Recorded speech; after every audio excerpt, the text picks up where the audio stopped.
C'est un scénario que vous connaissez bien en période de fête. On était 15 à table et quelques jours plus tard, 4 ou 5 personnes sont tombées malades.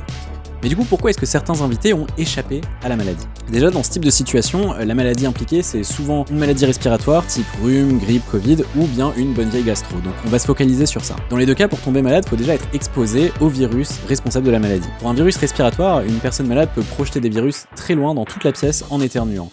Mais encore plus dans une pièce qui est mal ventilée. Donc du coup, même en étant assis loin de la personne au dîner, vous avez de grandes chances que ces virus vous atteignent. Pour la gastro, le mode de transmission, c'est plutôt par contact. Donc là, les options sont limitées. Il faut faire la bise ou serrer la main de la personne malade. Donc là, vous avez plus de chances de tomber malade si vous êtes assis à côté de la personne malade. Dans les deux cas, rien n'est garanti. Il faut que vous soyez exposé à une quantité suffisante de virus. Si jamais vous êtes exposé à seulement une ou deux particules virales, il y a de grandes chances pour que votre système immunitaire les élimine ou bien qu'elles se dégradent toutes seules avant de pouvoir s'installer, se multiplier dans votre corps et vous rendre malade. Et enfin, même si vous êtes exposé à une quantité de virus suffisamment importante, il faut ensuite que votre système immunitaire échoue à contrôler le virus avant que celui-ci ne vous rende malade et fasse des dégâts. Et ça dépend beaucoup de votre état de santé général et de votre âge. Donc on sait par exemple que les personnes plus âgées ou plus jeunes ont un système immunitaire un petit peu plus faible et sont donc plus à risque. Pour résumer, dans ce scénario, le fait de tomber malade, c'est une histoire de probabilité. La probabilité d'être exposé à des virus, la probabilité qu'il y ait assez de virus pour qu'ils s'installent dans votre corps et se multiplient, et enfin la probabilité que votre système immunitaire échoue